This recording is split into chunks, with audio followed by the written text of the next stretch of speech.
You are losing out on weddings because you are pricing them wrong. Here is the exact framework that Jess and I used when breaking into the destination wedding space. The very first thing you need to do when determining your own pricing structure for destination weddings is right now take everything that you know and have learned about pricing structures and throw it out the window. Not permanently, just for a few minutes. And not because any of that information is bad. In fact, most of it works. But there are just so many schools of thought when it comes to pricing.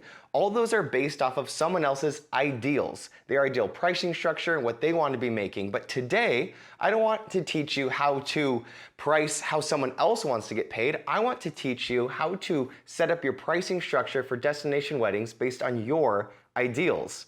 And in order to do that, the second thing I want you to do is ask yourself this one question. What is it worth to me? Until you know the answer to that question, you are going to base your prices and your value and your offers and what you charge off of someone else's ideas. But ask yourself right now, in this context, your ideal wedding comes through the inbox. You ask yourself, what is this worth to me? Something that helped me figure this out when we were first starting is I asked myself what it's worth to me, and the other way I thought about it was I imagined myself booking that wedding. And then I imagined myself coming home from that wedding on the plane, wherever that destination was, and I thought to myself, when I get home, what do I want out of this opportunity? That helped me understand what it would be worth to me, far greater than just a monetary value. And a lot of it is a monetary value. There's many answers to this question. Answers that I've said, answers that I've heard are many. One is the base level is I just want a free trip out of this. Maybe it's a free trip. I just want to go on a trip. I want to travel. This is worth it to me. Maybe it's I must break even from this. When I get home, I can't be in the red from this trip. Or for a lot of you, maybe it's this whole trip, the whole destination wedding, but I also have to make X. Maybe it's another $500. Maybe it's $1,000 profit.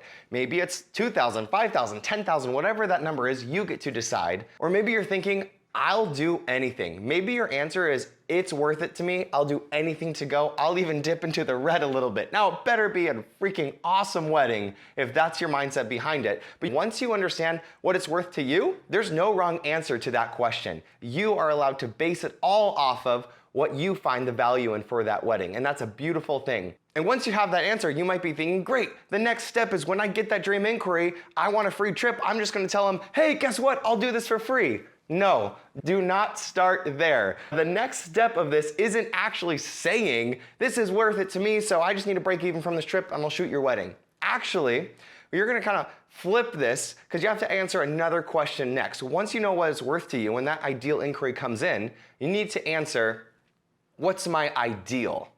As in the lowest common denominator on one side is what is it worth to me at its base. At the lowest, this is what it would be worth to me.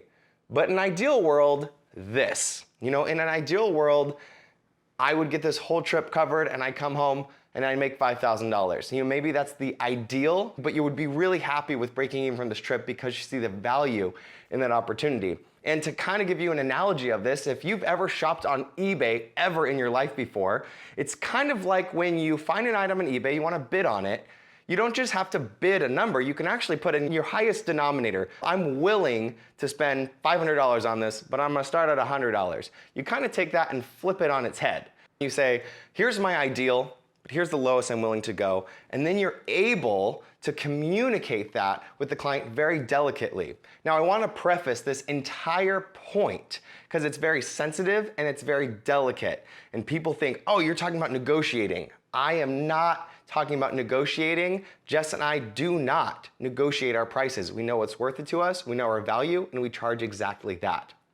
But when we were starting out, this strategy worked really, really well for us to break into the destination wedding space and now allows us to travel 50% of the year, booking ideal clients all over the world. You might be thinking, this might sound a little bit desperate, if they come back and say, oh, you're outpriced or something like that, and you come back and be like, no, I'll do anything.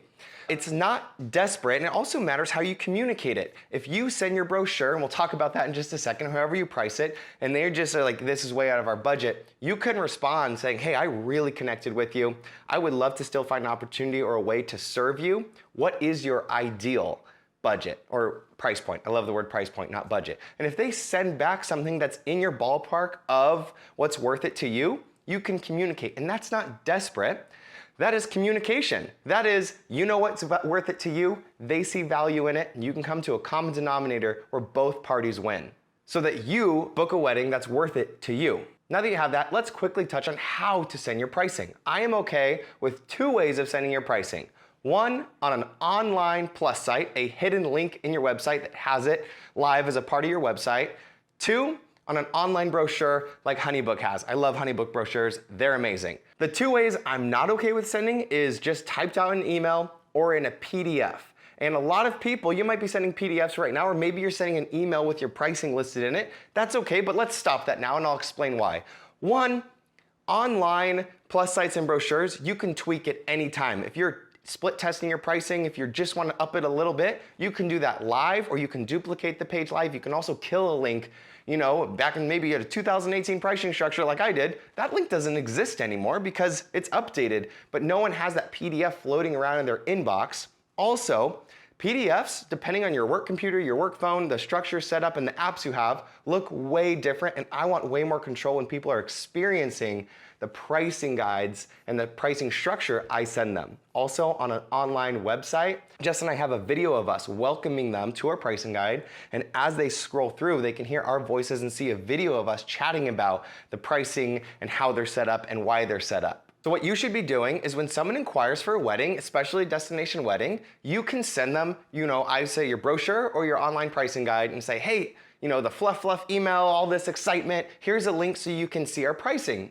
Because destination weddings aren't as simple as 8-hour timelines, they're usually 2 or 3 days, they're in a destination, it's a whole thing, and they're gonna be a custom quote. What you should say, instead of just talking about like, let's talk and I'll give you a number, send your regular pricing guide. It's probably 2 or 3 collections, maybe 4 collections. I think 3 or 4 collections is a sweet spot. And what I want you to say, the line we use that I want you to use is, you can say, attached here is a link to our pricing guide. This is a base level of what we have to offer so you can get a feel for what we do. When we get on our call, we can chat all the details and make sure you get exactly what you need that will work best for your wedding.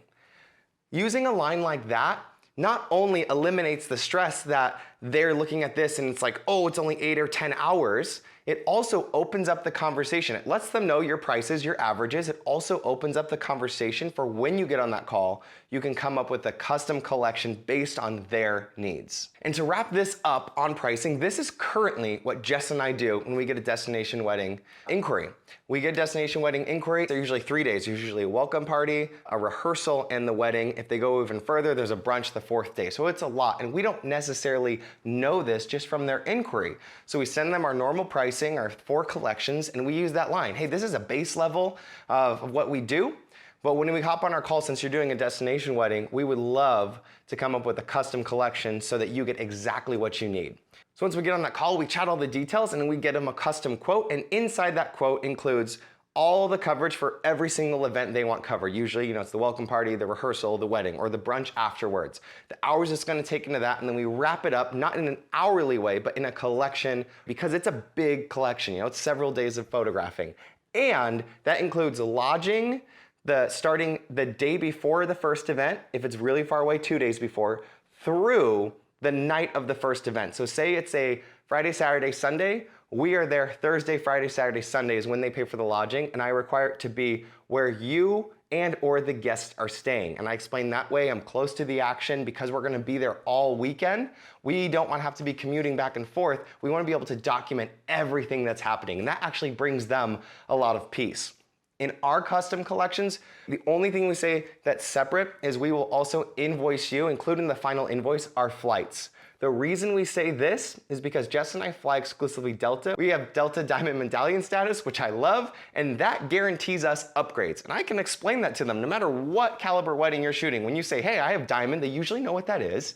And you say, I'm guaranteed upgrades. So I'll just have to book a regular seat. I'm guaranteeing an upgrade, and all you have to do is reimburse me for the seats, and they're stoked on that. And that's exactly how we quote destination weddings. That allows us to travel around the world photographing beautiful couples and beautiful destinations. So to begin pricing destination weddings, first, you must ask yourself, what is this worth to me? Second, start out with your ideal, not your lowest offer. Third, start using an online brochure like in Honeybook or an online plus site to send your prices. Fourth, when sending said online pricing guide or brochure, make sure you use the line, "This is just a base level of what we have to offer. We can chat all the details and figure out exactly what you need on your call." And fifth, whenever these opportunities come up, go out there and give it all you've got. Next week, we're gonna be talking about the fourth pillar, which is my #1 pillar that is responsible for so much success in our lives and our career, and that is people. It is relationships, and I'm excited to dive in. Until then, I want you to figure out and ask yourself,